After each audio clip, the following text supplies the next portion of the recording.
Bom é o Senhor.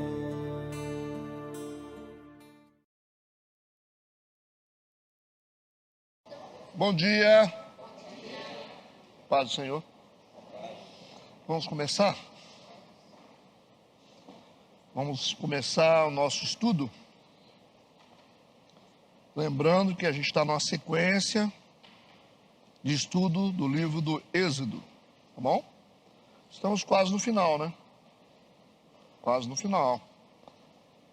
Então, como de costume, vamos ler alguns versículos para a gente poder fazer a introdução. Mas vamos orar primeiro, tá? Pai Santo, querido, nós te louvamos, te bendizemos, obrigado pela tua presença. Pedimos a direção do teu Santo Espírito para que tudo aconteça conforme a tua vontade. Nós queremos, Pai, ser dirigidos pelo Senhor, para que o Senhor nos leve além das letras. Por isso nos mostra, nos revela a tua vontade através do que está escrito. Nós entregamos nesta manhã essa escola bíblica ao Senhor, com a certeza de que cresceremos um pouco mais a partir dela. Amém e amém. Vamos lá, vamos ler alguns versículos para a gente fazer a introdução. Êxodo, capítulo 34. Tem um texto aqui, que é um título na minha Bíblia, As Novas Tábuas dos 10 Mandamentos. Diz assim: Então disse o Senhor a Moisés: lavra 2 tábuas de pedra, como as primeiras, e eu escreverei nas tábuas as mesmas palavras que estavam nas primeiras tábuas que tu quebraste. E prepara-te para amanhã, para que subas pela manhã ao Monte Sinai, e ali põe-te diante de mim no cume do monte. E ninguém suba contigo, e também ninguém apareça em todo o monte, nem ovelhas nem bois se apacentem defronte do monte. Então Moisés lavrou 2 tábuas de pedra, como as primeiras, e levantando-se pela manhã de madrugada, subiu ao monte Sinai, como o Senhor lhe tinha ordenado. E levou as 2 tábuas de pedra nas suas mãos.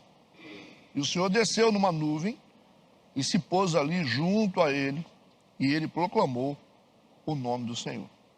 Amém. Então nós estamos aqui dentro de um contexto da desobediência do povo de Israel. Nos capítulos anteriores, nós vimos aí a apostasia, né? No capítulo anterior, a consequência da apostasia, quando eles resolveram construir um bezerro de ouro. A gente viu aí quais foram as consequências de não esperar Deus agir para poder fazer o que quer, né? Aí fizeram um bezerro de ouro e tiveram várias consequências, né? E a gente vê também Moisés, quando desce do Monte Sinai, ele quebrando as tábuas da lei, né? Era só uma simbologia do que o povo já tinha feito. Quebraram a lei de Deus e as tábuas foram quebradas posteriormente, não é verdade? Então aquilo representava uma quebra realmente da lei de Deus. E a gente viu as consequências de tudo isso aí. Agora, Moisés se coloca como intercessor pelo povo, né? A gente viu a característica de um verdadeiro intercessor, né? Falando com Deus, pedindo a Deus para perdoar o povo, não matar o povo, lembrando das promessas que ele tinha feito. Então, o verdadeiro intercessor é aquele que tem a Bíblia na mente, né? E recita as Escrituras, né? Revelando quem Deus realmente é.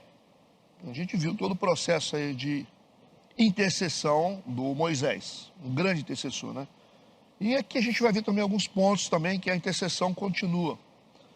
E aí depois de interceder, pedir e tal, Deus falou: não, sim, eu vou perdoar o povo. Vamos consertar isso aí então.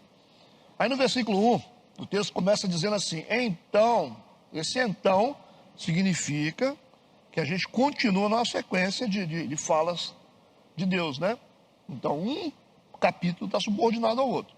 Então disse o Senhor a Moisés: lavra 2 tábuas de pedra. Então já mudou aqui uma coisa, porque antes essas pedras que foram dadas foram lavradas por Deus, né? Foi Deus que lavrou a pedra e Deus que escreveu na pedra. Agora quem vai ter que cortar essa pedra vai ser o Moisés. A gente começa a ver um segundo episódio pós-pecado. Muda. As coisas não são como eram antes. Nós somos perdoados dos nossos pecados, mas as coisas não são como eram antes. Então, às vezes a gente pensa que a gente vai fazer tudo de errado e não vão ficar marcas. Fica marca, né?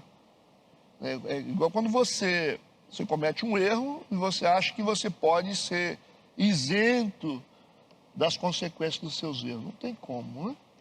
Não tem como. Você vê Davi, quando ele pecou com Betseba, Deus perdoou ele. Se arrependeu, Deus perdoou ele. Mas teve consequências. Né?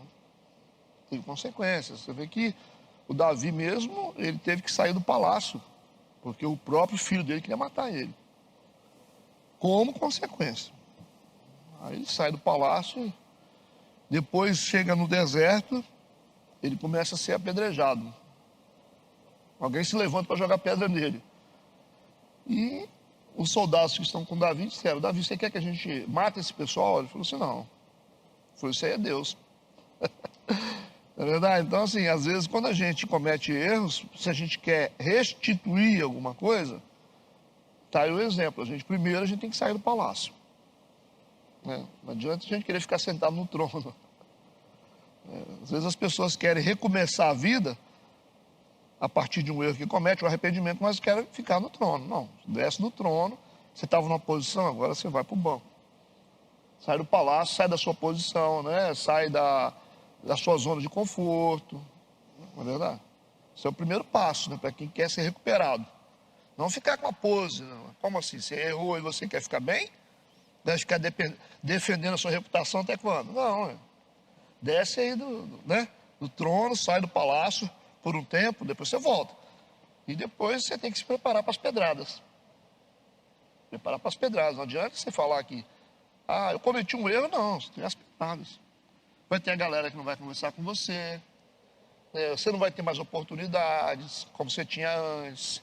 A galera não vai mais bater palma para você. Vão falar de você nos bastidores. Você vai ser motivo de fofoca. Homem de Deus, mulher de Deus, sabe que são as pedradas. Então, às vezes a gente não quer sair do palácio, nem quer tomar pedrada, né? Mas faz parte dos processos de restauração. Tem que ser humilde, né? Então, aqui o Moisés agora vai ter que lavrar essas pedras. Já o processo é diferente. Antes Deus lavrou, agora ele que vai ter que lavrar. Vai ter que ter um trabalho, né? Quando Deus faz, a coisa é perfeita. Quando o homem faz, não fica tão perfeito, né? Imagina uma pedra lavrada por Deus e outra lavrada pelo Moisés. Qual que vai ficar melhor? O que vocês acham? Sim. Depois que Adão e Eva pecaram no jardim, nunca mais as coisas foram as mesmas. Né? Não foram as mesmas.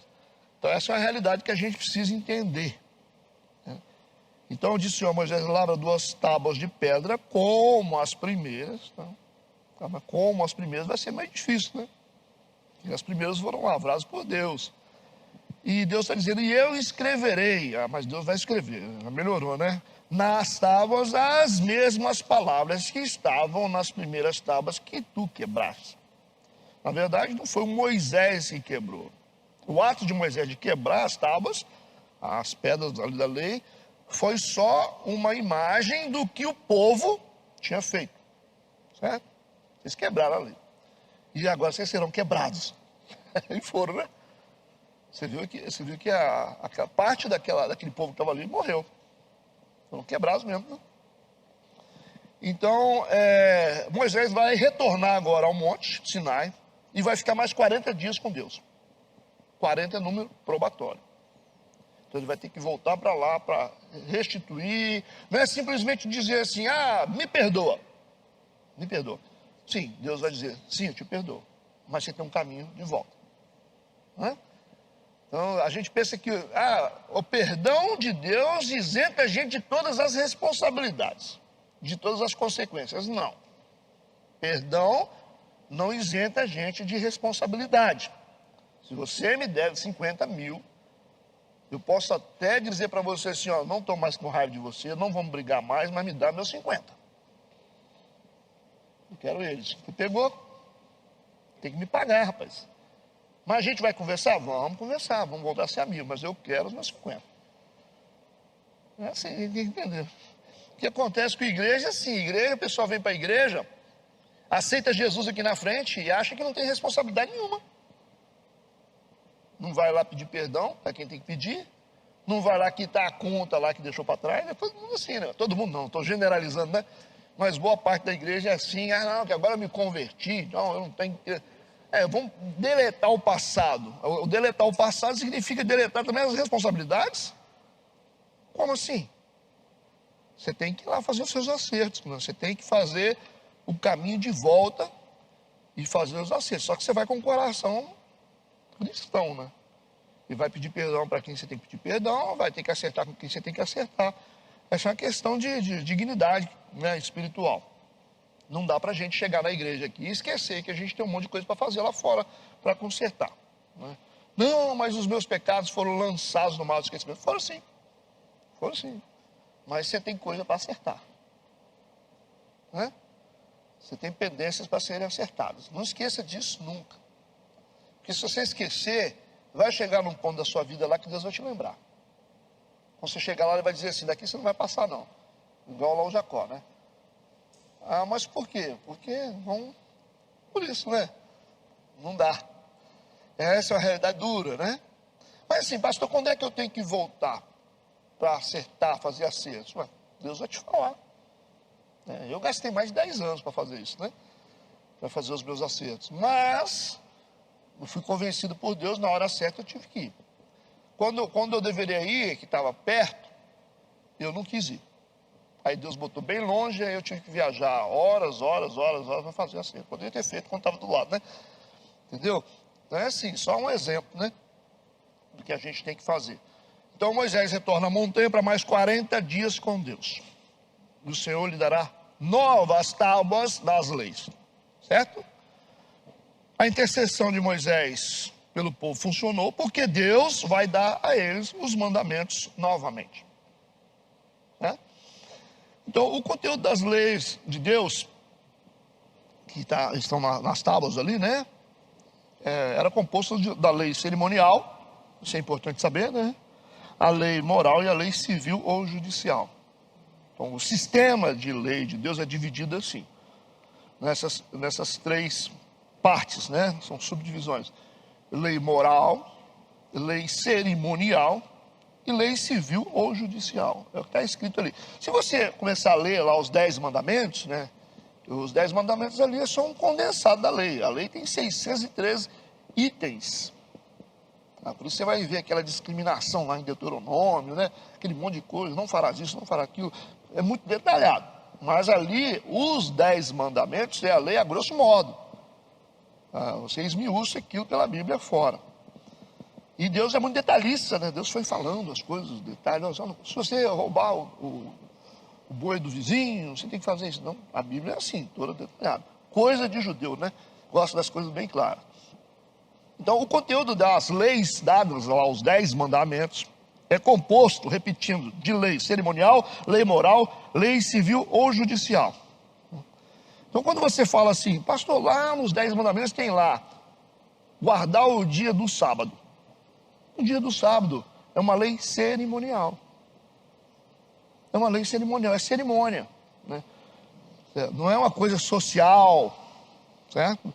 Também não é uma lei judicial, é cerimonial. Sábado é uma cerimônia, certo? São questões espirituais, tal. É isso que estava dito no Antigo Testamento. Você fala assim, não adulterarás. Isso é lei moral. Não dirás falso testemunho. Isso é lei moral. Certo? Se você disser assim, pastor, então o que são leis judiciais ou lei civil? É um conjunto de leis que vão englobar também as leis morais. Não roubarás, não furtarás, é isso. É uma lei moral e ao mesmo tempo uma lei judicial, uma lei civil. Você pode ficar roubando do cara? Pode. Tem a ver com moralidade? Tem a ver também com questões judiciais. Está entendido isso? Então, quando você olha e começa a ler, é muito fácil você perceber o que é moral, o que é lei civil ou judicial, ou o que é lei cerimonial. É muito simples de você saber, né? Em questão do sábado, da não necessidade de cumprimento do sábado hoje, é porque a lei cerimonial foi cumprida. Isso sempre precisa entender. Pega os 10 mandamentos, as pessoas dizem assim: pastor, mas você está dizendo lá, não matarás, não adulterarás, não dirás falso testemunho, e no mesmo documento está escrito também, guardarás o sábado. A gente tem que guardar tudo. Você precisa entender as coisas, por favor. Por que a lei cerimonial foi cumprida? Porque Jesus é o sumo sacerdote. Sumo sacerdote. Então quem é responsável pelo cerimonialismo é o sumo sacerdote. Certo? Então as leis civis e morais não eram responsabilidade do sumo sacerdote. Jesus, quando ele veio como sumo sacerdote, como uma autoridade espiritual, ele cumpriu a lei cerimonial, como sumo sacerdote.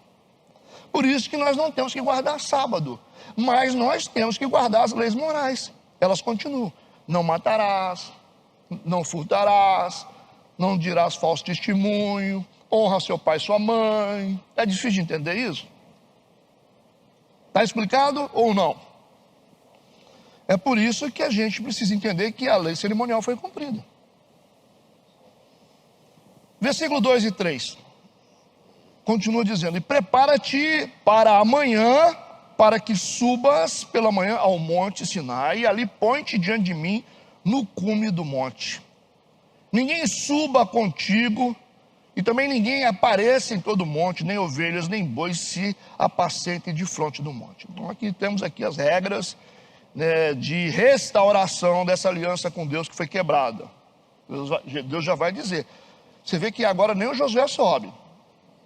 Tá? Antes o Josué ficava no estado intermediário ali. Agora o que Deus está dizendo é o seguinte: nós vamos restituir, vamos restaurar a aliança que tinha, mas aqui tem um trabalho para ser feito. Então ninguém sobe. Ninguém. Ele vai discriminar isso bem, ó. Ninguém apareça em todo monte, nem ovelha, nem boi se apacente de frente do monte. Por quê, Deus? Porque se subir vai morrer. É simples de entender. Ah, mas se a ovelha pegar e se desgarrar lá e subir lá no monte na hora que eu tiver com o Senhor lá, como é que fala? Ela vai morrer.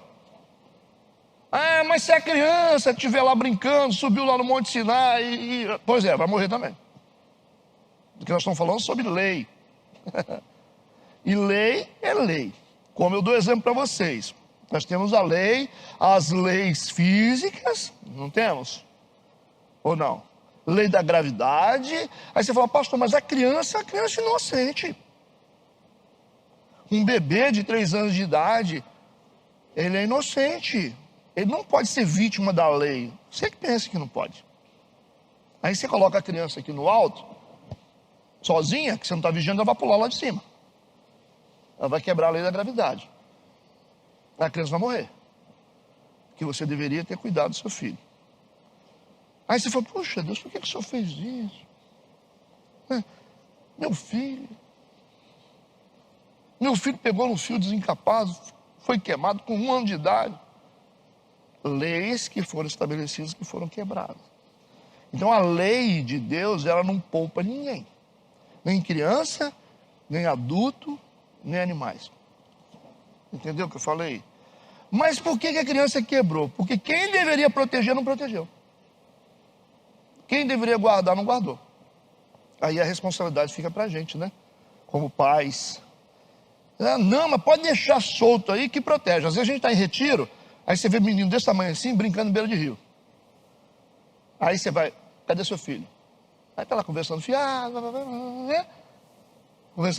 batendo papo, esqueceu que tem filho. Daqui a pouco, cadê os meninos? Aí o menino está lá na beira do rio. Aí acontece uma coisa: não, mas os anjos vão guardar. Não é responsabilidade deles. A responsabilidade é sua. Você tem que ficar olhando onde estão os seus filhos. Você não perca os seus filhos de vista, tá? Porque você é guardião deles. E é guardião por tempo indeterminado também, tá? Pode ter certeza disso. Depois que vocês completar, depois completa aí 30, 40 anos, a gente continua querendo guardar eles ainda, né? Aí as pessoas ficam, não, acontece. A maioria das coisas que acontecem com a gente é por falta de sabedoria e falta de princípios, gente que não cumpre princípio, e o diabo fica com pouca culpa. Pode ter certeza do que eu estou falando. Ele tem culpa, mas a culpa dele não é muito grande como a gente pensa, não. Né? O cara está sem dinheiro, o diabo. O cara engordou, deu um colesterol e morreu, diabo também. Né? Separou da mulher, o diabo também entrou na minha casa. O filho está rebelde, o diabo também, tudo na conta dele. Eu fui mandado embora, o diabo também. Não é assim? Aí as igrejas, por falta de entendimento, já tem um público, né, que anda com viseira assim, aí cria uma igreja para resolver problemas do diabo.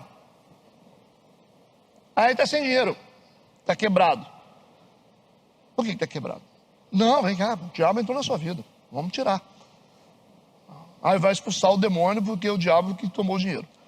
Mas o filho tá rebelde.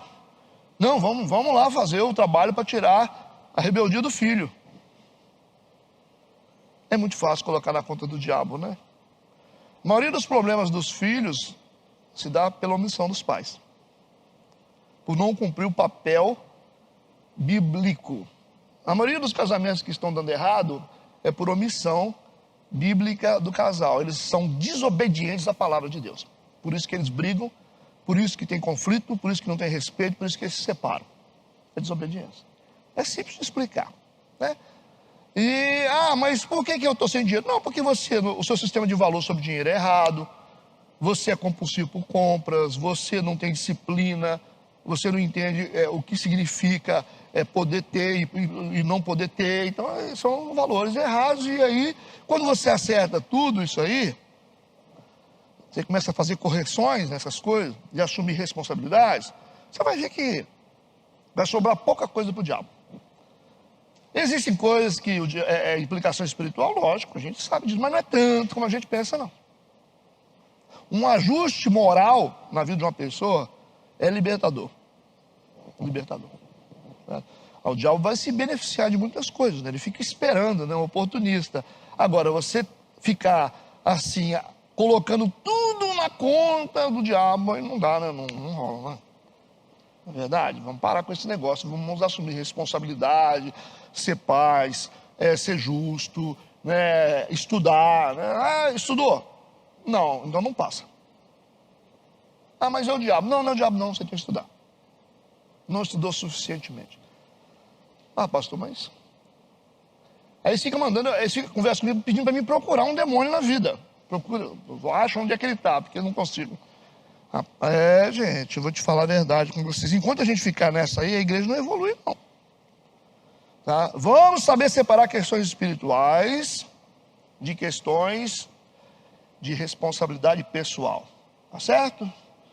Então aqui Deus disse: ninguém suba contigo, ninguém apareça em todo monte, nem ovelhas, nem bois se apacentem de fronte do monte, porque se acontecer alguma coisa, vocês sabem que vocês quebraram a lei. Então a gente vê aqui um trabalho que terá que ser feito por Moisés como preço da restituição para o povo. A gente vê nesse trabalho o trabalho de lavrar 2 tábuas de pedra, o trabalho de se preparar para uma nova subida ao Monte Sinai, os 40 dias de Deus, ou com Deus, como período probatório, para o recebimento da lei novamente, a restrição absoluta ao povo e animais, com acesso somente para Moisés. Está aí um monte de coisa que tem que ser feito. Tudo bem até agora? Sigamos. Versículo 4. Então Moisés lavrou 2 tábuas de pedra como as primeiras e, levantando-se pela manhã de madrugada, subiu ao Monte Sinai, como o Senhor lhe tinha ordenado. Isso é importante, né? Como o Senhor lhe tinha ordenado. É assim que as coisas funcionam. A gente faz como o Senhor nos diz. A gente faz conforme a palavra de Deus. Essa é a certeza da restituição. Essa é a certeza de uma vida abençoada. A gente faz conforme Deus diz. E Deus está aqui falando com a gente através das Escrituras, né? O tempo todo. Vocês têm aí a palavra de Deus nas mãos. Então Moisés fez tudo conforme a orientação de Deus, certinho. Versículo 5. E o Senhor desceu numa nuvem. O Senhor desce. Né? Entendeu? Como que é interessante quando vocês estudam as Escrituras e vocês entendem que aqui a gente tem esse princípio aqui. É como se Deus fosse uma pessoa. A gente fala que Deus sobe, Deus desce, Deus pega, Deus abraça, Deus estende a mão, né? Então assim, deu para entender. Quando você entende que esse é um princípio que está sendo colocado aqui para a gente poder interpretar as Escrituras, a gente coloca Deus na posição de Deus. Porque se você começar a entender Deus nessa condição humana, você não vai entender Deus, né? É por isso que as pessoas pensam assim: Deus está com raiva de mim. Não é assim que as pessoas falam? Por quê? É gente que não tem compreensão de Deus, não estudou sobre Deus. Deus está se vingando de mim. Deus esqueceu de mim, né? Deus está furioso. Olha, a mão de Deus está sobre você. Você vai ver. Isso é uma linguagem de um público que não conhece a Deus. Entendeu? Porque a gente pensa o seguinte: eu falei uma coisa com o Cássio, ofendi o Cássio. Qual é a reação normal do Cássio? Ficar chateado. Então a gente pensa assim: eu ofendi a Deus, Deus vai ficar chateado. Porque a gente coloca Deus na condição humana e Deus não é gente, Deus é Deus. Certo? Deus, aí Deus, a Bíblia diz: Deus não é homem para que minta. Porque mentira é condição humana. Os homens mentem porque eles são homens, não porque eles são ruins. Os homens têm medo porque são homens. Os homens são vingativos porque são homens. E isso é reação instintiva de qualquer pessoa. Entenderam o que eu falei?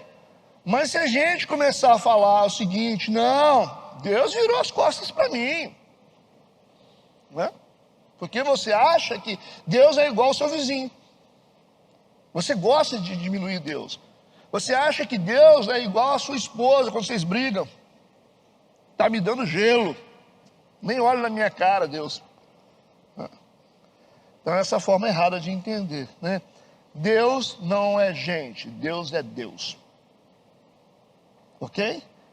Deus pode até se transformar em gente? Pode, já fez isso. O verbo se fez carne e habitou no nosso meio. Não fez isso? Pode. Pode, ele pode ser gente, se transformar em gente, mas ele não é gente. Ele pode ser o leão da tribo de Judá. Não pode? Ele pode ser um cordeiro, ou já foi um cordeiro. Ele pode ser considerado como um homem cheio de maldição, como ele foi para a cruz considerado como maldito, porque quem era crucificado era considerado como maldito. Ele pode fazer o que ele pode vir em forma de anjo, como ele fez quando ele lutou com Jacó. Ele pode ser o que ele quiser.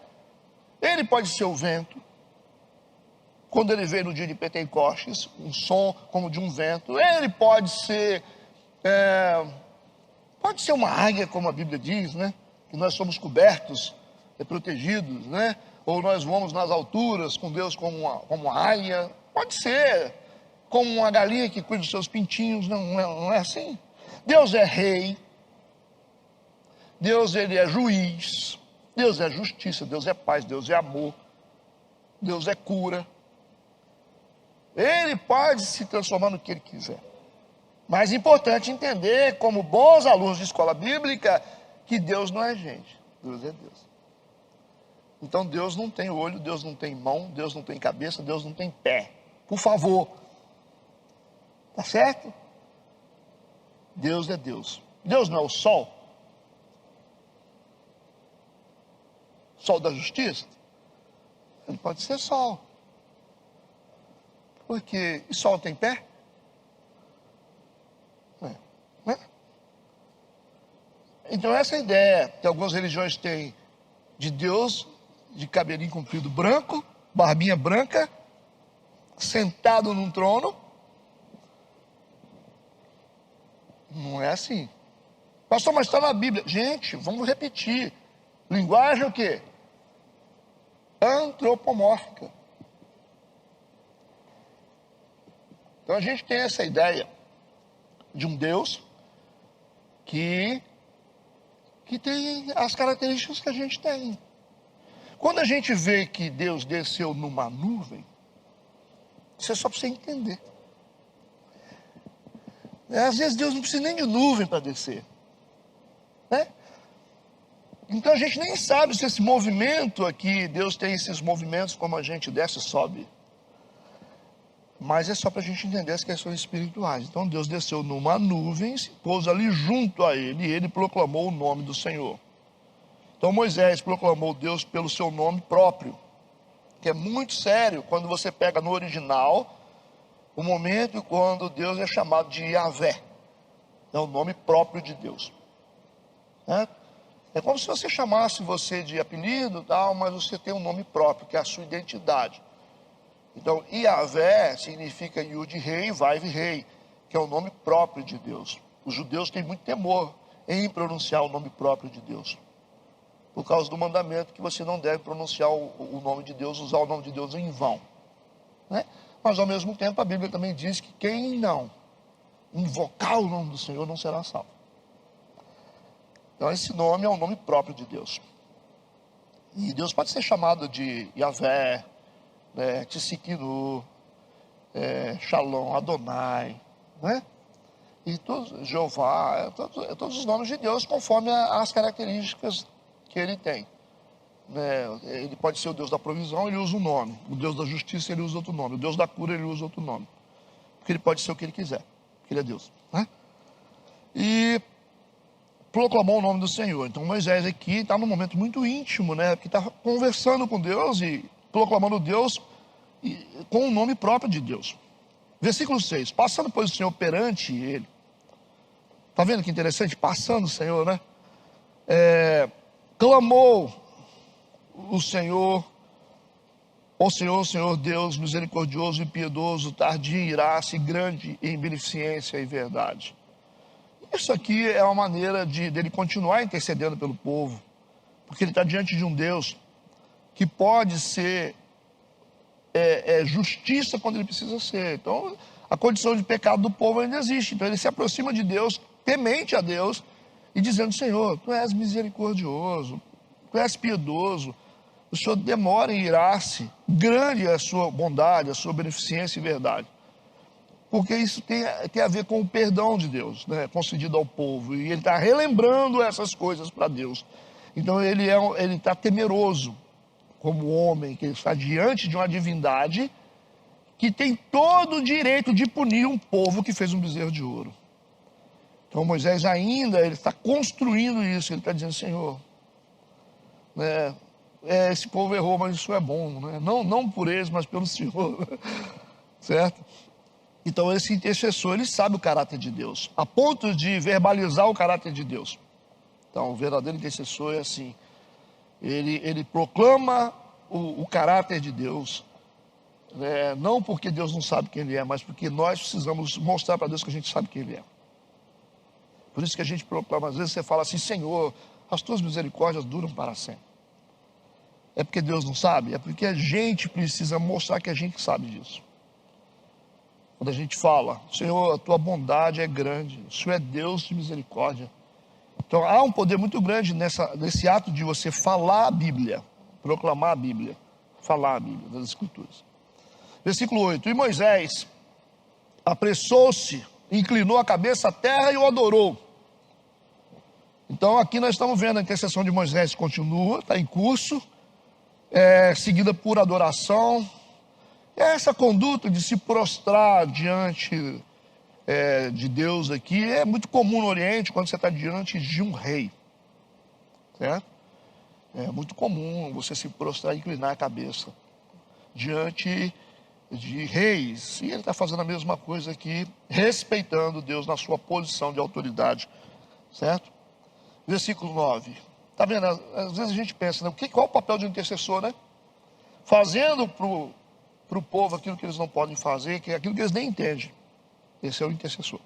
Versículo 9, diz: Senhor, se agora tenho achado graça aos teus olhos, vá agora o Senhor no meio de nós. Como que é importante para Moisés ter Deus junto com ele, né? Moisés não quer só provisão, ele não quer só proteção e direção, ele quer a presença de Deus. Olha a diferença que a gente pode construir uma igreja do jeito que a gente quer. A gente pode construir uma igreja que tem tudo.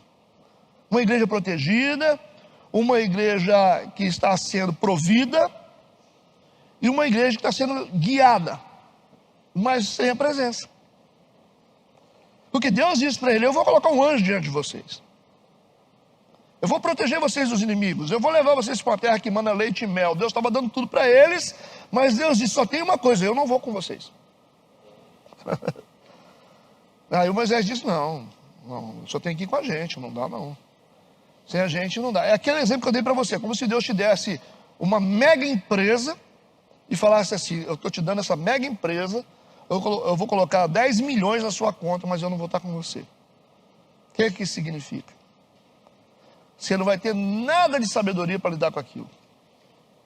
Você não vai manter aquilo funcionando. Aquilo vai acabar, aquilo vai se tornar uma coisa perecível. Então, às vezes, a gente tem que construir uma plataforma de espiritualidade nas coisas que a gente tem. Porque construir plataforma de coisas, qualquer homem faz. Qualquer homem faz. Você junta dinheiro, daqui a pouco você tem 1 milhão. Você economiza aqui, você tem. Você vende bem, você é bom de conversa. Ou você quer encher uma igreja, você faz as coisas que as pessoas querem. É fácil encher a igreja, só você dá para elas o que elas querem. Ou durante esses mais de 2000 anos, vocês acham que os líderes não aprenderam o que as pessoas querem? É só você trazer os pregadores que as pessoas querem. É só você fazer o que as pessoas querem. Vocês acham que a igreja metodista não poderia estar 3 vezes maior se eu decidisse fazer o que as pessoas querem? O que vocês acham? Vocês têm dúvida nisso?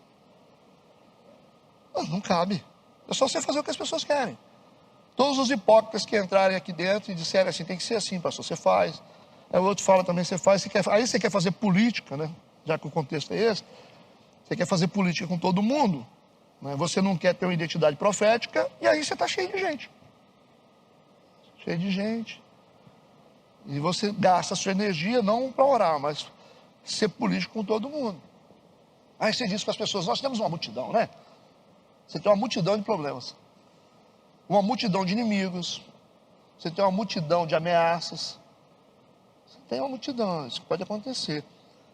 É porque a gente sabe o que fazer, a gente sabe as manobras certas para uma igreja crescer em número, mas isso não tem consistência, é só uma questão de tempo.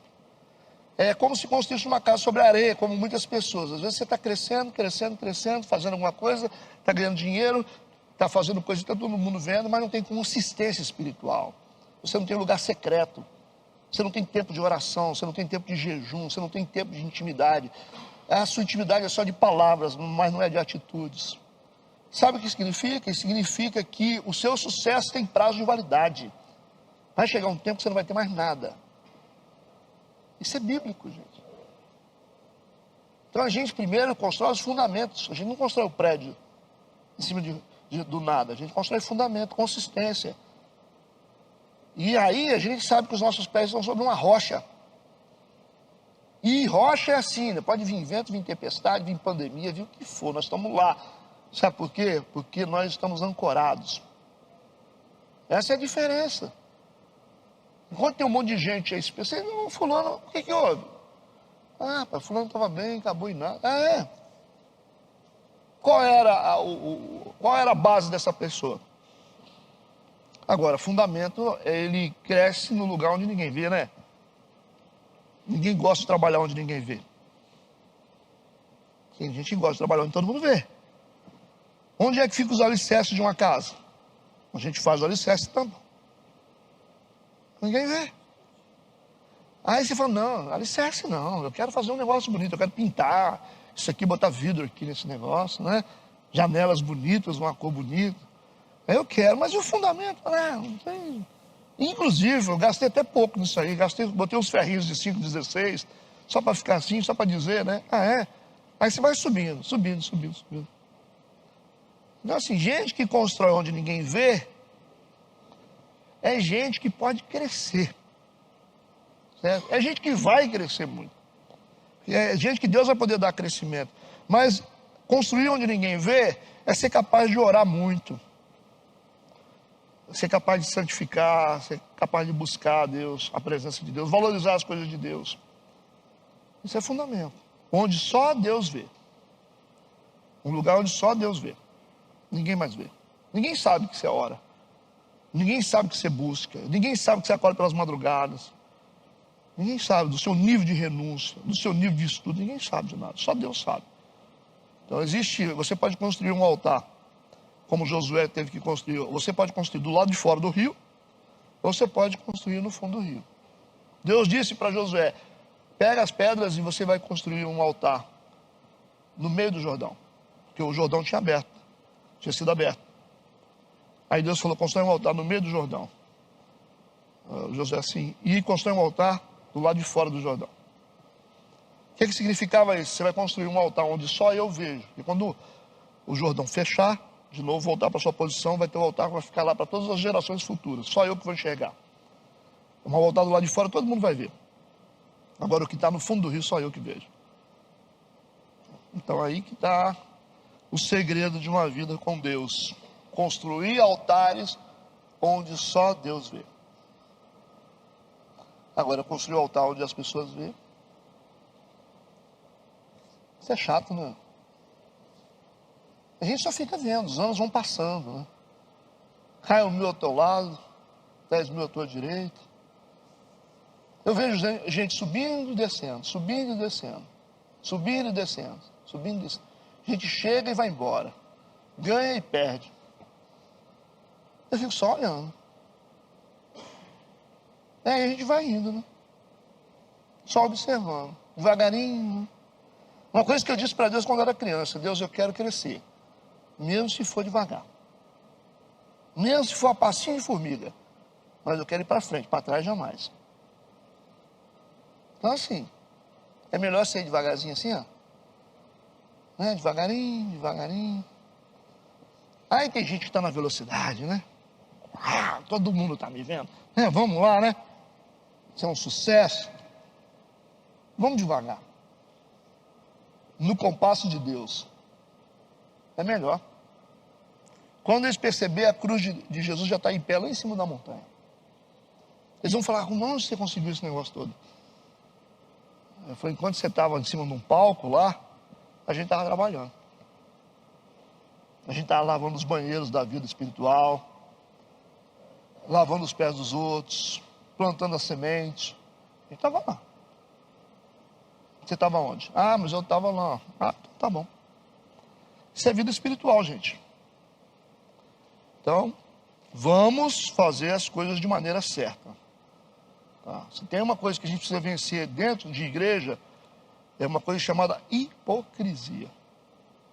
Máscaras. As pessoas têm que parar de usar máscaras. Tire os seus atavios. Foi semana passada que nós estudamos. Tira os seus enfeites e se apresente diante de Deus como você é. Senão, você não vai restaurar nada. Pare de se maquiar e de se esconder atrás de algo que você não é. Deus disse: tira os atavios, se apresente diante de mim. Sem enfeites, sem máscara, sem nada. Aí o povo arrancou tudo que tinha. Deus estava dizendo: eu quero ver vocês. Então, a gente está vendo aqui no versículo 9, Moisés dizendo assim: agora eu tenho achado graça aos teus olhos. Vá agora o Senhor no meio de nós. Porque este povo é de dura serviço. Ele falou: eu reconheço o pecado do povo. Porém, Senhor, perdoa a nossa iniquidade. Olha a grandeza de Moisés. Foi Moisés que construiu o bezerro de ouro, gente? Moisés não construiu o bezerro de ouro, não. Moisés estava lá com Deus no monte. Por que o Moisés está dizendo aqui: perdoa a nossa iniquidade? É o mesmo princípio do Pai Nosso. É a mesma matriz da oração sacerdotal. Perdoa a nossa iniquidade. Ele se incluiu. Porque ele é intercessor. Perdoa a nossa iniquidade. Então, o Moisés, ele está admitindo uma culpa que a gente não consegue identificar essa culpa. A gente não consegue identificar a culpa do Moisés, mas ele quer se colocar como pecador. Ele falou assim, perdoa, nossa, eu também errei. Não, Moisés, você estava no monte, você não fez bezerro de ouro. Não, eu errei também, igual Neemias disse. Neemias estava no palácio, ele disse, eu pequei contra o Senhor também. Então aqui é uma coisa interessante, essa capacidade de assumir responsabilidades espirituais. Eu errei. Toma-nos por tua herança. Então Moisés está sendo sincero diante de Deus por causa do perdão. Ele precisa do perdão para o povo. Ele está se colocando no lugar do povo como intercessor. Versículo 10. Então disse, eis que eu faço uma aliança, farei diante de todo o teu povo maravilhas que nunca foram feitas em toda a terra. Interessante, né? Deus poderia falar assim, eu vou perdoar vocês, mas olha, que fique claro, hein? Mas Deus disse assim, Deus diante do perdão, Deus se libera totalmente, cara. É uma chave poderosa, onde Deus, sabe aquele cara que te ama, e que está ali, você não sabe, e de repente, quando você se perdoa, ele diz, cara, eu sempre te amei demais, você não sabe. Então assim, é interessante que Deus está dizendo, eis que eu faço uma aliança. Diante das palavras de Moisés, Deus disse, eis que faço uma aliança, farei diante de todo o teu povo maravilhas que nunca foram feitas em toda a terra. Viu, o coração de Deus se abriu. Nem em nação alguma, porque para Deus o importante é pedir perdão. Isso libera, cara, Deus, o favor dele. Maravilhas que nunca foram feitas em toda a terra, nem em nação alguma, de maneira que todo este povo, em cujo meio tu estás, veja a obra do Senhor, porque coisa, o que está escrito aí? Está escrito como? Terrível. Vocês acham que o sentido original é terrível? O que vocês acham? Que no sentido original aqui está escrito terrível? Pois é, você não pode olhar para a Bíblia sem entender o caráter de Deus. O original hebraico está escrito aqui, coisa tremenda. Você viu como que as traduções enganam a gente? Se pega uma pessoa superficial e fala, aí, ó, tá vendo? Deus vai fazer uma coisa terrível com eles. Mas o original hebraico está escrito, eu farei uma coisa tremenda no meio de vocês. Tremendo. Uma coisa assim, fantástica. Deus está fazendo uma promessa de agora estar com o povo. Mas existem termos dessa promessa, a gente vai seguir aqui. Versículo 11. Aí Deus vai dizer o seguinte, eis os termos. Versículo 11, guarda o que eu te ordeno hoje. Então, essa capacidade de guardar é poderosa, gente. Guardar. Ouvir a gente ouve, não ouve? Em todos os cultos, a gente ouve. A gente ouve no culto, a gente ouve na escola bíblica, a gente ouve pela televisão, no vídeo lá que a gente assiste, no YouTube, a gente ouve, né? Então, ouvir, todo mundo está ouvindo. Mas guardando é pouca gente guardando. Então, o segredo não está simplesmente na audição, mas está na capacidade de guardar. Guardar a palavra. Deus disse para Josué, você quer ser uma bênção? Você quer realmente vencer os seus inimigos? Deus estava dizendo para ele, você quer realmente prosperar, Josué? Você quer entrar na terra prometida, Josué? Empenhe-se em guardar a minha palavra. Deus não disse para ele, aprenda a usar uma espada, aprenda a usar uma lança, aprenda a usar um escudo. Deus não disse isso para ele. Deus não deu nenhuma estratégia militar, porque quem faz a guerra é Deus. Certo? Deus não deu estratégia militar para Josué. Deus disse, empenhe-se em guardar a minha palavra. Que é a minha palavra que vai te guardar. E você vai ver o testemunho de Josué e Caleb, ele vai dizer, nenhuma palavra que Deus me deu caiu do meu coração. Hoje estou velho, ele diz. Passaram-se vários anos. O Senhor me conservou em vida, ele disse. Muitos morreram no caminho, porque eu guardei a palavra de Deus no meu coração. Esse foi o segredo de Josué e Caleb. Guardou. Por isso que eles não murmuravam. Por isso que eles não viram lá Canaã como uma terra ameaçadora, como os 10 espias. Eles disseram, não, essa turma a gente vai vencer todo mundo. Que guardaram a palavra. Os que não guardaram falaram, nós somos como gafanhotos perto desse povo. Esse povo é muito grande para nós. Então a coragem está na capacidade de guardar. Jesus não guardou? Como exemplo, ele dizia, está escrito. Para o diabo, está escrito. Que guardou. Ok? Como é que Moisés foi um intercessor tão poderoso? Porque ele guardou e está diante de Deus, está dizendo assim, Senhor, tu és grande. O Senhor é misericordioso. Isso é escritura, gente. Quando a gente não guarda, a gente murmura. A gente fala que não deve. Ah, não, isso aí é... Deus não me ama mais não. Deus só gosta de fulano. É gente que não guarda. Então Deus começa dizendo, guarda o que eu te ordeno hoje. Eis que eu lançarei fora diante de ti os amorreus, os cananeus, os heteus, os perizeus, os heveus e os jebuseus. Deus deu detalhes. Deus não disse assim, olha como que Deus é didático. Ele não disse assim, todos os seus inimigos, eu vou dar cabo de todo mundo, fica tranquilo. Ele não disse isso. Ele detalhou. Porque quando você estiver diante dos jebuseus, não pense que eu vou te proteger só dos heveus, eu vou te proteger também dos jebuseus. Quando você estiver diante dos filisteus ou dos cananeus, então eu estou te dando uma promessa. Olha a consistência de Deus. Deus está dando para ele uma promessa. Então a primeira coisa que a gente tem que ter no nosso coração, se a gente quer ter certeza que a gente vai chegar lá, é acreditar na promessa. Bicho, você tem que guardar a promessa no seu coração. Por isso que ele dá uma promessa. Ele disse em primeiro lugar, eu lançarei fora diante de ti os amorreus, os cananeus, os heteus, os perizeus, os heveus, os jebuseus. Ele listou todo mundo. Você pode ficar tranquilo. Eu tenho um compromisso com você em relação a eles. E aí ele não podia se amedrontar diante de nenhum inimigo. Porque esses inimigos representam adversidades diferentes, gente. Cada inimigo desse tem um caráter diferente. É uma adversidade diferente. Então a gente enfrenta uma adversidade aqui de um jeito, uma adversidade aqui de outra. É dinheiro, é emocional, é familiar, é espiritual. Então Deus está dando a lista completa dizendo o seguinte, eu vou te proteger, eu vou lançar fora de diante de ti todos esses inimigos. Então, já ele tinha que guardar isso aí, guarda esse negócio no seu coração. Vocês lembram quando Jesus mandou os discípulos entrarem no barco? O que ele falou com os discípulos? Vamos para o outro lado. Ele não falou isso? Ele deu uma promessa.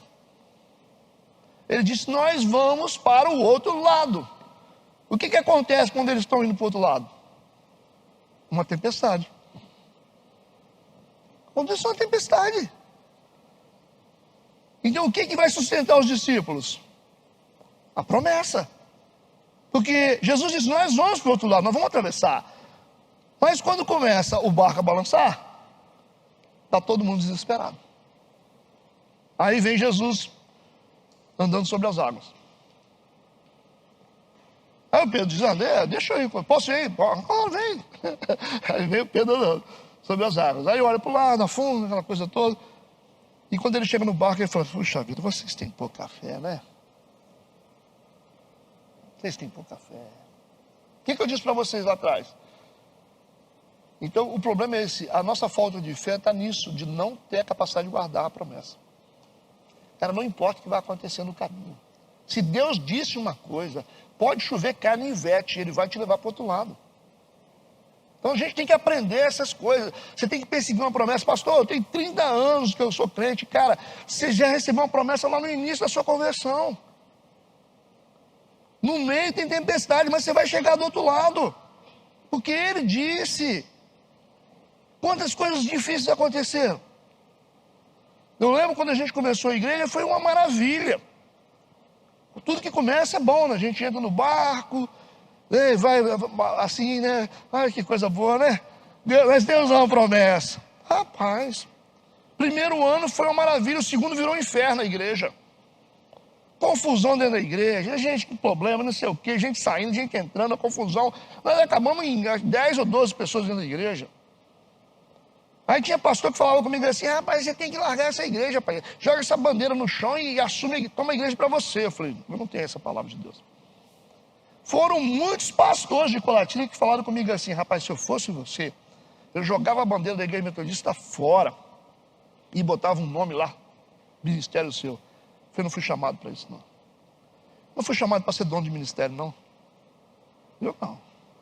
Esse negócio de você abrir uma igreja e botar seu nome lá, a igreja do avivamento, eu criei. Isso não é para qualquer homem, não, né? Você fundar ministério, isso não é para qualquer homem. As grandes igrejas hoje que tem um nome, isso aí tem que ter um chamado específico para isso. Ser fundador de ministério. Você quer botar o nome da igreja, você sabe o que envolve isso aí? Eu não fui chamado para isso. Eu fui chamado para servir debaixo de uma autoridade. Eu vou me meter onde eu não fui chamado? E aí eles falavam, os amigos mais próximos falavam comigo: eu não tenho essa palavra de Deus, eu tenho uma de Deus só que eu guardo. Agora, se ele não falou outra coisa, se ele falar outra coisa, eu mudo. E a voz de Deus é única. E o negócio ficou difícil, né? Porque tinha Pancas e Marilândia também.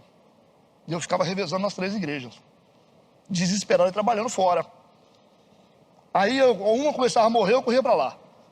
Você não tinha liderança, Deus me deixou sozinho. Você não conseguia gente para poder te ajudar. Botei diáconos, mas eu quero ficar na sede. Ninguém queria fazer nada. Ninguém tinha coragem. E aí eu ia para lá, ia para Marilândia. Aí Pancas enfraquecia, eu pulava para Pancas. Aí a sede enfraquecia, eu pulava para cá. Aí fortalecia aqui, enfraquecia Marilândia. Eu corria para Marilândia. Era uma loucura, bicho. E ficava esse negócio. Eu falei: eu tenho que decidir minha vida. E trabalhando fora. E aí a galera em cima do meu ouvido. Circunstâncias difíceis. Os amigos falando: você está ficando doido. Os que estavam comigo falavam assim comigo: eu não sei como é que você aguenta isso. Eu falei: não aguenta, bebe leite, meu amigo. Você não sabe seguir promessa? Tinha tesoureiro meu, falou: pastor, como é que você aguenta um negócio desse? A igreja vai fechar. Eu falei: pode ter que Deus abre. Não fecha, não. Se fechar, porque Deus fechou. E foi embora. E a coisa ia ficando difícil. Aquele negócio ruim. Eu ia sozinho para o monte para orar. De noite, ficava lá sozinho, descia lá para aquelas matas fora, lá chorava a noite toda. Eu falei: Deus, até quando isso vai continuar? Mas não tinha uma palavra dele diferente, ele tinha só uma, né? E ia seguindo o caminho. Daqui a pouco, as coisas foram acontecendo. Chegava um, chegava o outro. Quem tinha que mudar era eu. Entendeu? E teve um ponto que eu achei que as coisas tinham que... Não, tinha que mudar era eu. Então, quando eu mudei e comecei a confiar em Deus, aí chegava um: pastor, nós estamos juntos. Chegava outro: nós estamos juntos. Daqui a pouco, a igreja chegou e tem esse monte de gente aí no domingo, vocês viram. Entendeu? Você não negocia a promessa. Esse negócio de voz de gente, você tem que ouvir Deus. Aí eu falei: a família fala um trem, gente que gosta de você fala outra coisa. Não ouça ninguém, ouça só Deus. Enquanto você não tiver outra palavra de Deus, não se mova. Ele dá uma só. Falou e vai seguir. Então Deus testa a gente nisso. A gente vai debaixo dessa palavra. Se Deus pega você num culto e fala assim: eu estou contigo, você sente no seu espírito: eu te farei grande. Você entra no seu espírito esse negócio. Vocês não sentem isso, não? Você fala: falou, bicho. Aí você segue aquilo ali. Esquece o resto. Aí o diabo vai pintar e bordar. Vai te levar no limite. Você vai perder amigos. Você vai fazer tudo para você desistir. Aí você fala: não negocio. Você só fala com ele assim: está escrito. Está escrito. Sigamos. Guarda-te de fazeres aliança. Versículo 12, né? Com os moradores da terra, onde hás de entrar, para que não sejas por laço no meio de ti. Então Deus está dizendo: vocês não podem fazer aliança com os moradores dessa terra, onde vocês vão entrar. Porque senão eles vão ser laço no meio de vocês. Os cananeus eram idólatras. Os ritos eram concupiscência, um monte de coisa errada, né? Os israelitas estão sendo advertidos aqui contra formarem qualquer tipo de pacto com eles, para não serem seduzidos e influenciados pelas suas festividades pagãs. Então, a primeira condição de Deus aqui, como prova do arrependimento deles, era que eles se livrassem das más influências espirituais dos cananeus. Foi cuidado. Cuidado com gente que pode contaminar vocês. Não subestime isso. Vocês vão para uma terra. Nessa terra tem um povo lá dentro. Mas não deixe esse povo influenciar vocês negativamente. E a gente vê, às vezes, você tem idólatras no meio da gente. Gente que adora coisas. Se você tem um grupo... O Moisés, o que ele fez? Ele estava dentro da nação de Israel e ele construiu uma tenda separada dentro da nação de Israel. Separada. E às vezes a gente dentro da igreja tem que ter uma tenda separada para Deus dentro da igreja. É incrível esse negócio. Você está sentado com um cara do seu lado, ele é idólatra. Idólatra no sentido não é de fazer ídolo, não. É de adorar gente, adorar coisas, adorar dias. Tem gente que é assim. Adorar a si mesmo, que a gente tem um ego muito grande, né? Então o idólatra está do seu lado. Então você tem que ser capaz de ter uma tenda ali, mesmo no meio de uma nação que está pecaminosa. Não subestime isso. Então Deus diz, não se deixe contaminar. Tenha a sua espiritualidade privada. Versículo 13.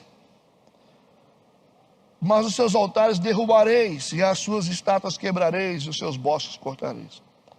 Eles teriam que derrubar os ídolos, né? Está aqui o mesmo contexto. Coisas que nos influenciam e o que nos torna idólatras. As más influências realmente roubam a nossa adoração para outras coisas, né? Então a segunda atitude era derrubar os ídolos. Quantos ídolos nós temos que derrubar dentro da igreja evangélica, vocês acham? Qual o tamanho do nosso panteão dentro da igreja evangélica? Porque a igreja católica ela tem lá o Pedro, tem o João, lá tá. E o nosso? O nosso é grande. Nossos ídolos são muito grandes. Nossos ídolos são os pastores, os homens poderosos que a gente acha que são Deus na terra. Nós temos ídolos como ministério de louvor. Tem gente que idolatra ministério de louvor, que canta muito, né? Tem gente que idolatra métodos. A gente tem que fazer esse método, senão você não vai. Esse método, isso é idolatria. Você acredita que existem outras fontes de poder. E tem gente que idolatra o dinheiro, a ponto de ser o discurso central da igreja. Só fala em dinheiro. É idolatria. O seu maior discurso prova a quem você idolatra. Se o seu discurso é Cristo, então você adora Cristo. Se você diz assim, qual é o discurso da igreja? O discurso da igreja é cura. Não, o discurso da igreja não é cura. A cura é o resultado da fé. Não tem que ser o nosso discurso. A igreja da cura. Como assim, igreja da cura? Aí fica todo mundo atrás de cura. Cura. O nosso foco é só cura. Você está entendendo o que acontece? Mas aquela igreja lá tem cura. A igreja tem que ter cura, tem que ter adoração, tem que ter prosperidade, tem que ter tudo. Agora, o foco da igreja é Cristo. Cristo é o foco. O maior discurso da igreja tem que ser Cristo.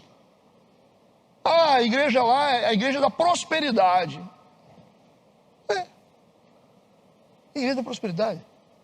Tá bom, então vamos falar só disso.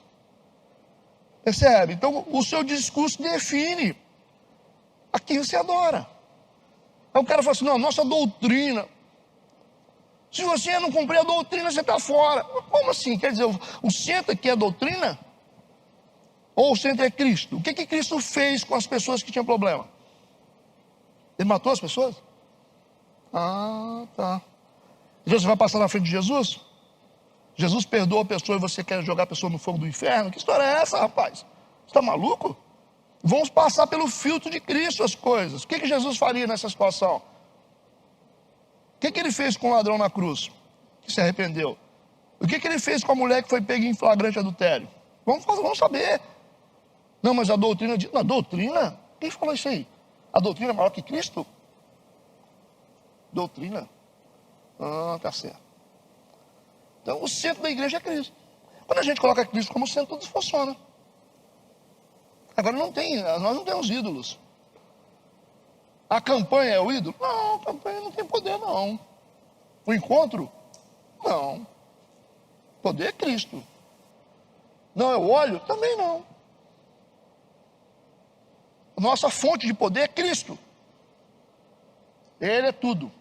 Por Ele nós vivemos, existimos e nos movemos. E através disso nós temos as coisas. Agora, não dá para a gente ficar com um discurso aqui de ficar, não sei o quê. Tudo tem que convergir para Jesus. Tudo que a gente faz é para glorificá-lo. No Monte da Transfiguração, o Pedro achou interessante fazer uma tenda para os três. Elias, Moisés e Jesus. Porque ele achou que todos estavam no mesmo patamar. Façamos aqui uma tenda, tadinho do Pedro, né? Um para Moisés, um para Elias, um para Jesus. O que aconteceu? Deus apareceu nas nuvens, bradou nas nuvens. Você imagina, né? Desaparece na hora o Elias. Elias teve importância, mas não é tanto assim, né? Moisés teve importância, lógico, Moisés teve importância, mas não é tanto assim, né? Ele falou, eis o meu filho amado. A ele eu vi. E os dois desaparecem. Aí está a centralidade da igreja. Coloca duas figuras tão importantes como Elias e Moisés. E Deus faz eles virar uma cortina de fumaça. Vira fumaça os dois. Porque é assim que Deus faz. As maiores coisas que tem na Bíblia, Deus faz virar fumaça diante de Jesus. É assim que a gente tem que entender. Tá? Nada tem sentido sem Cristo. Nada. Porque Cristo é a parte mais importante de Deus. Não adianta a gente falar assim. Então ele deu o seu próprio filho. Ele deu parte de si mesmo para nós. Então não dá para a gente ficar aí idolatrando coisas, doutrina, coisas, lugares. Não que essa igreja, esse lugar aqui. Lugar, que esse óleo, que esse manto, que esse encontro, que esse negócio, que essa doutrina, esse pastor poderoso, e vamos lá ver o pastor. Como assim? Deus usa você, Deus me usa, Deus usa você. Mas vocês vão se alimentar daqui, meu amigo, não tem jeito não vou ficar trazendo gente de fora demais não. De vez em quando, para amaciar o ego de alguns que têm necessidade, né?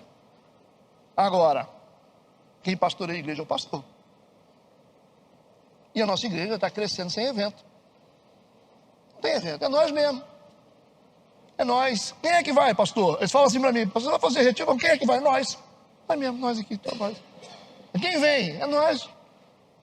Evento de mulher, quem vem? Eu falei, nós mesmo, é tudo nós aqui. É a idolatria. A idolatria de pessoas. A gente acha que o poder de Deus só vem de um lado. Não, se fizer um negócio, tem que... Pode até trazer assim, né? Para dar uma diferençazinha, né? Mas dizer que o retiro ou o congresso vai ser bênção porque veio fulano. Que coisa horrorosa, né? Aí as igrejas precisam toda hora ficar trazendo um monte de gente de fora, né? Para poder ficar movimentando o negócio. Tem que trazer o pregador de lá, o pregador de cá, o pregador de... Como é que vai fazer? Tem que trazer, hein? E aí tem que trazer, tem que bancar os caras. A gente tem que ficar pedindo oferta, né? Para sustentar esse sistema. Não é assim? Esse é um problema. A gente tem que acreditar que Deus... o pastor de Magno não está aí? Vai pregar o João. O culto continua. Dá a impressão que a gente está fazendo show toda vez, né? Tem tanta gente aqui no domingo. Mas não é show não, é Bíblia mesmo, é aquela coisa que vai... Você vê quando eu subo no púlpito, eu não tenho esse negócio de ficar... Eu vou direto, o pessoal fala, pastor, o senhor é meio formal, né? Eu vou ficar falando o que lá na frente? Eu vou pegar o microfone, ei pessoal, ei fulano, tudo bem? Você, ei, você, beleza? Ei, tudo bem? Eu vou fazer o quê? Eu não sei fazer outra coisa.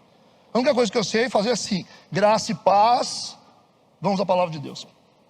Não sei fazer outra coisa. Eu vou falar o que lá em cima? Eu não sei, só se alguém me falar o que eu tenho que falar. Vamos dar uma salva de palmas aqui, em homenagem a esse ano político, vamos.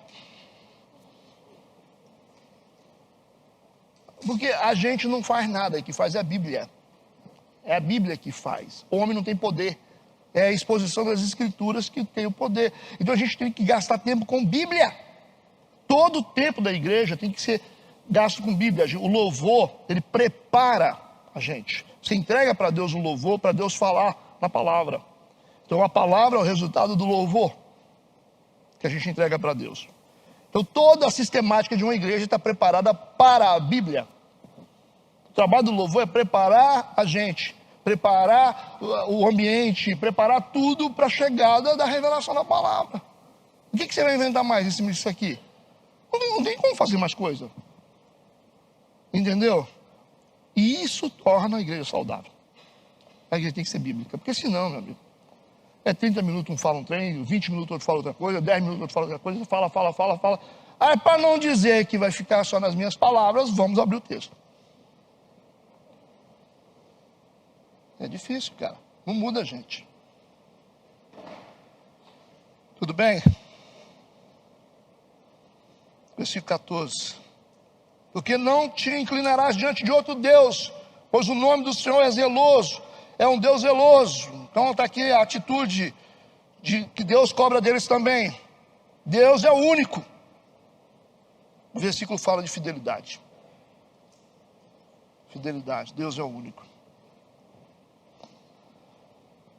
Versículo 15 e 16. Para que não faças aliança com os moradores da terra, e quando eles se prostituírem após os seus deuses, ou sacrificarem aos seus deuses, tu, como convidado deles, comas também dos seus sacrifícios. E tomes mulheres das suas filhas para os teus filhos, e suas filhas prostituam-se com os seus deuses, e faça que também teus filhos se prostituam com os seus deuses. Eles não pode haver julgo desigual, ele diz. Não pode haver julgo desigual. Eles vão dominar vocês. Eles vão aculturar vocês na idolatria deles. Versículo 17. Não te farás deuses de fundição. Aí Deus já está tocando naquele assunto lá do bezerro. É interessante a gente entender, tudo que Deus está pedindo para o povo faz parte do conteúdo dos mandamentos. Tá? Ele está fazendo um discurso aqui sobre os mandamentos que já foram dados. Versículo 18. A festa dos pães ázimos guardarás, 7 dias comerás pães ázimos, como te tenho ordenado, ao tempo apontado do mês de Abibe, porque no mês de Abibe saístes do Egito. Então, as instruções a respeito das cerimônias já estão também sendo dadas novamente, porque Deus já tinha dado esses mandamentos para o povo, e agora ele tem que repetir novamente, porque ele está fazendo uma nova aliança. Versículos 19 e 20, tudo o que abre a madre é meu, e até todo o teu gado que seja macho, que abre a madre de vacas e de ovelhas, burro, porém, que abrir a madre, resgatarás com um cordeiro, mas se o não resgatares, cortar-lhe-ás a cabeça. Todo o primogênito de teus filhos resgatarás. Ninguém aparecerá vazio diante de mim. Então Deus está colocando, a mensagem de Deus aqui através dessas palavras, é que Deus tem que ter prioridade nas coisas. Tudo primeiro é para Deus. Por isso que ele está falando sobre a santificação dos primogênitos. As coisas que vêm primeiro, a colheita que vem primeiro, os primeiros filhos. Por isso que há uma implicação muito grave nas questões dos primogênitos. Os que nascem, os filhos mais velhos são muito mais atacados pelo diabo, entende? Porque existe uma proposta profética mais forte para os primogênitos. Mas são os que mais se enredam em coisas difíceis. É incrível esse negócio, cara. Os primogênitos são os mais atacados. Aí você tem ali, né, você fala, poxa vida, meu primeiro filho. Porque eles são as primícias de Deus. Se eles entendessem isso. Mas não entende, né? Aí fica essa luta, né? E Deus fala aqui, ninguém aparecerá vazio diante de mim. É isso, a gente às vezes pensa que a gente só vem na igreja para poder receber. Né? O reino de Deus não é um reino só de receber, é um reino de se doar. A gente adora a Deus. A gente contribui com a nossa vida, a gente contribui com as nossas finanças. Então o reino de Deus é o reino de dar, receber. Por isso que ele está dizendo, ninguém apareça de mãos vazias diante de mim. Certo? A gente que vem vazio de tudo, né? Só vem só para pedir mesmo. Não acrescenta nada, né? Não ajuda ninguém, né? A gente tem que ter essa disposição para ajudar também, né? Então é isso aqui uma instrução no final sobre a lei, tá? Versículo 21, 6 dias trabalharás, mas ao 7º dia descansarás, na aradura e na cega descansará. Está aqui o estabelecimento da lei do sábado. Vocês já estudaram qual é o significado do sábado. O sábado é uma figura, é uma sombra dos bens futuros, mas o corpo é de Cristo. O sábado aponta para Cristo, porque Cristo é o nosso Shabá. Ele é o nosso lugar de descanso, certo? Então, a ideia do sábado no Antigo Testamento é para nos ensinar a respeito de uma pessoa. Sábado não é um dia, sábado é uma pessoa, Jesus Cristo. Ele disse: vinde a mim, todos vós que estáis cansados e sobrecarregados, oprimidos, que eu vos aliviarei. Ele está dizendo: eu sou o Shabá de vocês. É isso. Só que os judeus e algumas religiões acham que o sábado é um dia. Então tá bom. Vamos seguir. Versículo 22. É esse? O 21. 22. Também guardarás a festa das semanas, que é a festa das primícias da cega do trigo, e a festa da colheita do fim do ano. É chamada da festa dos tabernáculos. Lembrando, gente, que as festas do Antigo Testamento, elas também são sombras dos bens futuros. Você vai entender. Por exemplo, você tinha a festa das trombetas. Isso é um estudo à parte. Festa das trombetas significava a proclamação do evangelho pleno. Então, trombetas significava isso. Apontava para um evangelho que teria que ser pregado para todas as nações. Esse é o significado da festa das trombetas. Festa dos tabernáculos significava que Deus tabernaculou com o povo. Nós temos que andar com Deus junto conosco. Então, cada festa tem um significado. E que você vai encontrar dentro das Escrituras que cada festa também é uma tipologia de Cristo. Tudo que tem na Bíblia aponta para Cristo. Tudo aponta. Lembra lá da construção do tabernáculo? Vocês estudaram? As partes do tabernáculo apontavam para Cristo. O caráter de Cristo nas cores do tabernáculo. Versículo 23. 3 vezes ao ano todos os homens aparecerão perante o Senhor Deus, o Deus de Israel. Todos os homens tinham de comparecer perante o Senhor 3 vezes por ano, trazendo os frutos do seu trabalho, a fim de garantir a fertilidade da terra para as próximas colheitas e demonstrar submissão à aliança. Nós estamos vendo aqui que é muito importante que o que nós queremos, nós precisamos plantar. Versículo 24. Porque eu lançarei fora as nações de diante de ti e alargarei o teu território. Às vezes nós precisamos abrir mão de certas coisas para a gente poder crescer.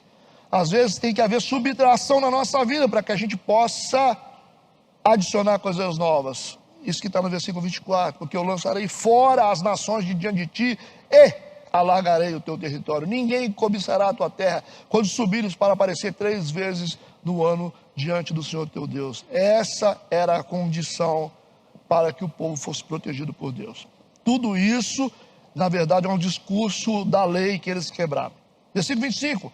Não sacrificarás o sangue do meu sacrifício com pão levedado, nem o sacrifício da festa da Páscoa ficará da noite para amanhã. Isto é, não matarás o animal para a Páscoa enquanto houver fermento em suas casas.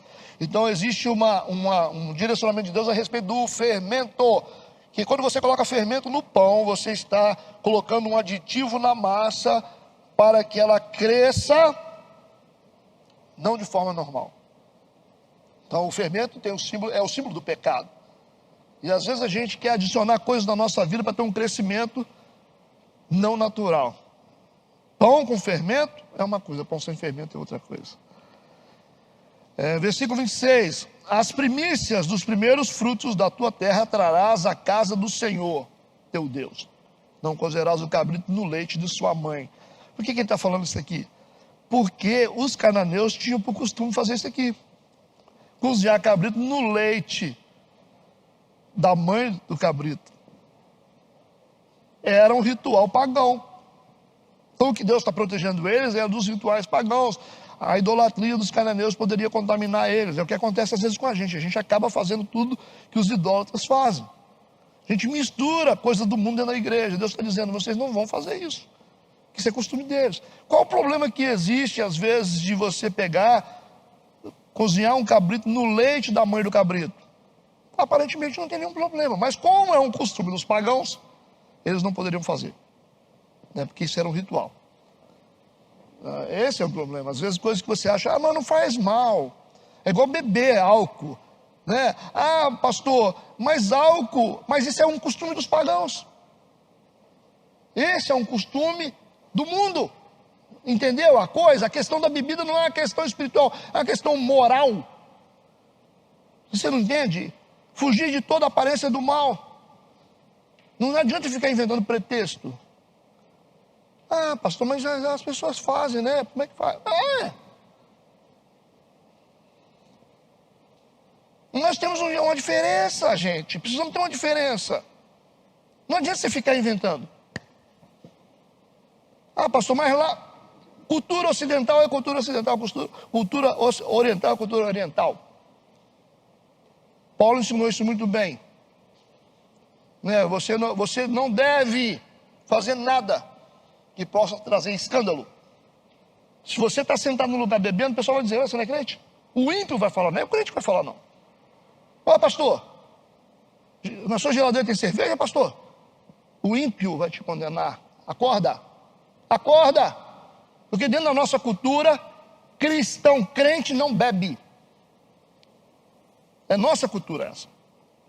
E o ímpio vai te julgar. Não precisa do crente, não. O crente vai ficar orando por você, falando assim, misericórdia. Mas o ímpio vai falar, olha lá, ó. Olha lá. Vendo?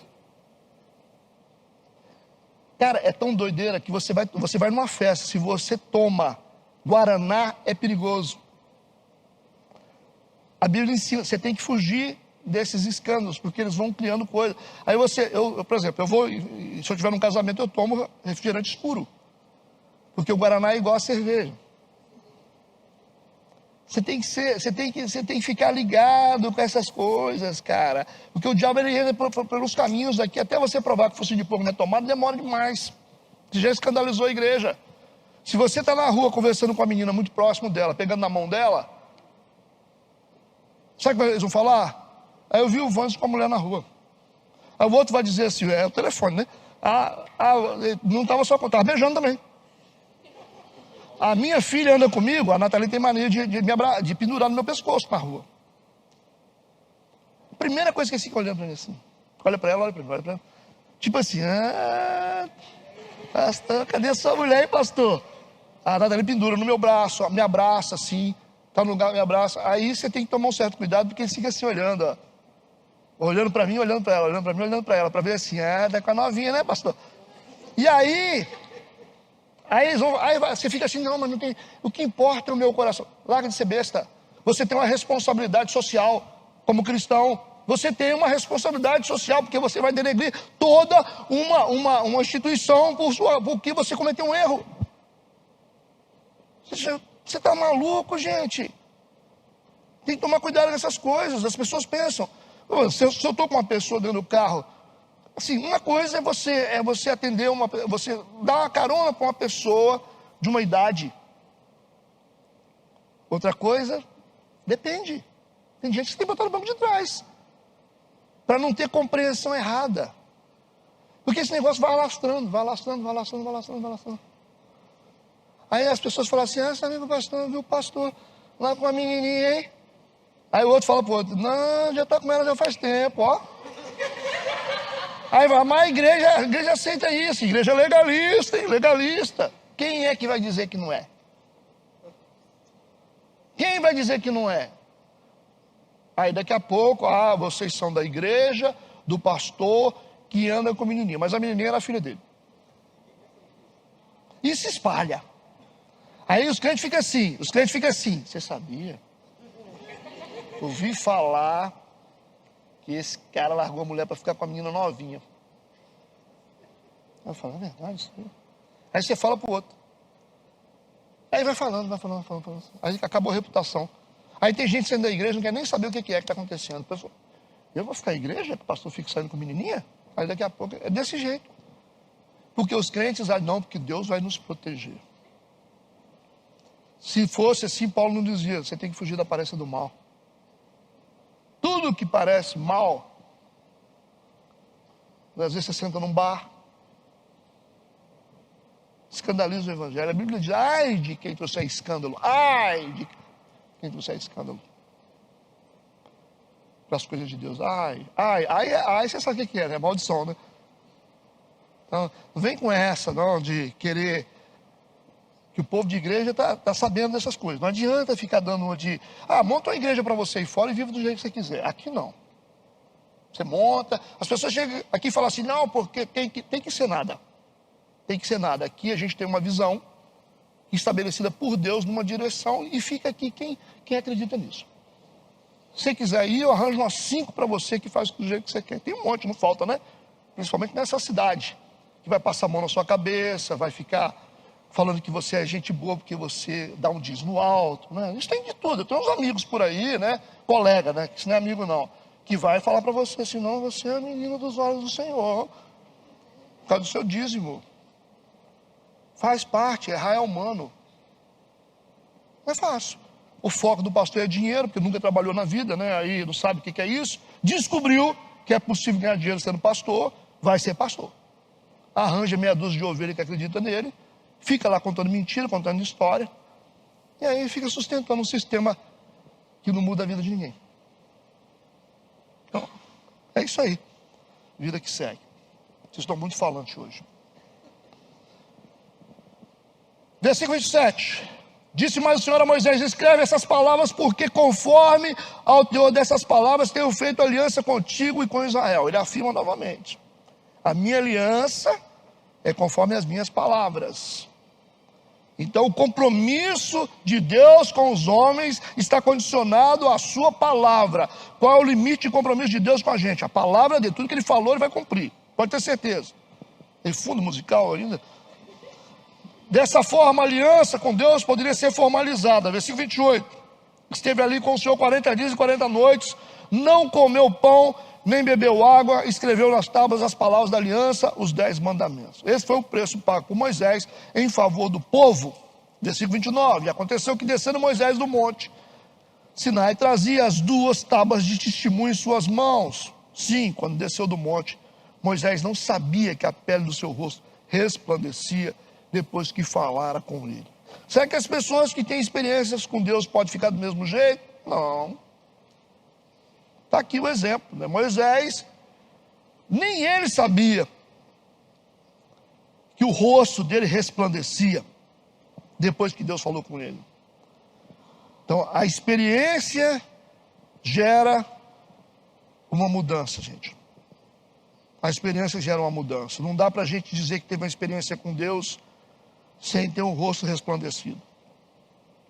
Essa é só uma figura do que é realmente uma transformação. Versículo 30. Olhando, pois, Arão e todos os filhos de Israel para Moisés, eis que a pele do seu rosto resplandecia, por isso temeram chegar-se a ele. Então eles perceberam que Moisés teve uma experiência com Deus, isso era claro, era visível. Então eles tinham medo, por causa do sentimento de culpa. No versículo 31 a 34, então Moisés o chamou, e Arão e todos os príncipes da congregação tornaram-se a ele. Moisés lhes falou. Depois chegaram também todos os filhos de Israel, e eles ordenou tudo que o Senhor falara com ele no Monte Sinai. Assim que Moisés acabou de falar com eles, pôs um véu sobre o seu rosto. Porém, entrando Moisés perante o Senhor para falar com ele, tirava o véu até sair. E saindo falava com os filhos de Israel o que lhe era ordenado. Vocês perceberam que tudo que foi dito aqui era um protocolo para restaurar a aliança com o povo de Israel que eles haviam quebrado. Então, às vezes, a gente pensa que o caminho de restauração é simples, né? A gente só vem na frente e aceita Jesus, mas tem todo um trabalho de responsabilidade que nós temos que ter para com o Senhor, como prova do nosso arrependimento. Não é verdade? Então, se nós realmente nos arrependemos, façamos. Vamos viver como arrependidos. Não simplesmente se arrepender, mas você não faz nada. Então, vocês viram que é um trabalho grandioso aqui para reconstruir uma aliança que um dia foi quebrada. Ok? Então, creio que vocês entenderam o propósito, né, dessa nova lei, essas novas tábuas dos 10 mandamentos. Então, Deus ele é capaz de reescrever novamente a nossa vida, mas nós temos que entender que existe uma responsabilidade como cristãos. Ser cristão não é fácil, não. Não é fácil, não, porque a gente está dando um contexto pecaminoso e nós somos embaixadores num lugar que não é nosso. Não é verdade? Tudo bem? Vamos orar. Deus, obrigado por esse tempo, a tua presença, nos leve para casa abençoados e guardados pelo teu poder, que tenhamos, Senhor, uma mente responsável para que possamos decidir conforme a tua vontade. A tua vontade é o que importa para a nossa vida, porque estamos aqui para vivê-la. Nós colocamos a nossa vida nas tuas mãos mais uma vez, nos dê um culto abençoado, em nome de Jesus, amém e amém.